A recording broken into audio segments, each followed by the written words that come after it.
एक दिन जब ट्रेन में ट्रैवल कर रहे तो वहां कुछ लड़कियां आ गई सामने। लड़कियों ने देखा कि गेरुए वस्त्र में साधु बैठा है, बेवकूफ होगा, इसको कुछ बेवकूफ बनाते हैं। उन्होंने देखा कि स्वामी विवेकानंद ने बहुत बढ़िया घड़ी पहनी है, इतनी बढ़िया घड़ी तीनों लड़कियों की नजर थी।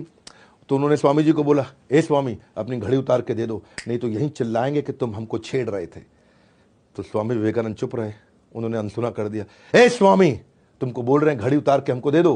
अंग्रेजी में बोला, मैं ऐसे बोल रहा हूं, घड़ी उतार के दे दो, नहीं तो हम यहां शोर मचा देंगे कि तुम हम पे हमारी इज्जत पे हाथ डाल रहे थे, तुम हमको छेड़ रहे थे।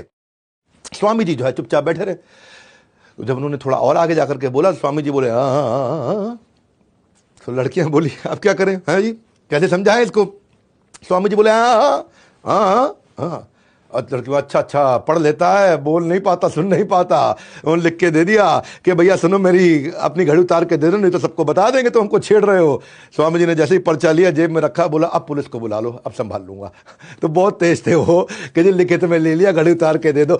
ये स्वामी जी का जो है ना प्रेजेंस ऑफ माइंड, ये कमाल का था। इनकी फोटोग्राफिक मेमोरी थी। एक दफा इनको समुद्री जहाज से जब अमेरिका में जा रहे थे तो ये और इनका दोस्त जो कप्तान जहाज चला रहा था, कप्तान से बोले कि भाई साहब आप अखबार नहीं पढ़ रहे हैं तो आपका अखबार हम पढ़ लें थोड़ी देर के लिए। तो कप्तान बोला पढ़ लो, लेकिन मुझे वापस चाहिए क्योंकि मैंने अभी तक पढ़ा नहीं है। स्वामी जी बोले ठीक है। स्वामी जी लेके अखबार अपना पढ़ने लगे। स्वामी जी ने फट से अखबार पढ़ लिया 15 मिनट में। पढ़ने के बाद उनका दोस्त बोला स्वामी जी का कि भाई मैं भी पढ़ लूँ। बोला आप भी पढ़ लो। तो वो भी पढ़ने लगा। समुद्री जहाज में चल रहे थे तो हवा तो बहुत तेज चलती है। अचानक इतनी तेज हवा चली कि अखबार छूट के निकल के समुद्र में गिर गया। अच्छा, कप्तान को आया बहुत गुस्सा, तुमको कहा था पागल स्वामी, तुमने अखबार मेरा उड़ा करके समुद्र में फेंक दिया, मुझको पढ़ना था। स्वामी जी बोले नाराज मत होइए, कोई बात नहीं। क्यों नाराज ना हूं, मेरा अखबार चला गया। नहीं कोई बात नहीं, नाराज मत होइए, जरा कोई कॉपी पेन पड़ा है। तो कॉपी पेन दिया। तो स्वामी जी गए, आधा घंटा कुछ लिखते रहे। यहाँ कप्तान खुंदक खा रहा था, स्वामी जी आधा घंटा कुछ लिखते रहे। कप्तान खुंदक खा रहा था, स्वामी जी लिखते रहे। थोड़ी देर बाद स्वामी जी आए, ये लीजिए पूरा अखबार आपको लिख के दे दिया। स्वामी जी ने एक एक शब्द अखबार का पूरा वर्ड टू वर्ड लिख के दे दिया। उसकी बुद्धि चकरा गई और बोला, उसने उतर करके वहां चेक किया, बोला चेक कर लेना, पूरा वर्ड टू वर्ड पूरा अखबार छाप दिया स्वामी जी ने वहां पे। ऐसी फोटोग्राफिक मेमोरी थी। और वहीं पे कप्तान ने बोला कि ऐसा मैनिफेस्टेशन सुपर ह्यूमन पावर का ये ब्रह्मचार्य से आता है, लेकिन केवल ब्रह्मचार्य से नहीं आता, ये व्यक्ति अद्भुत है। ये कैप्टन थे शिप के, जिन्होंने वैलिडेट किया जाके न्यूज़पेपर को चेक करने के बाद ये स्टेटमेंट दिया उनके बारे में। स्वामी जी एक अद्भुत व्यक्ति थे।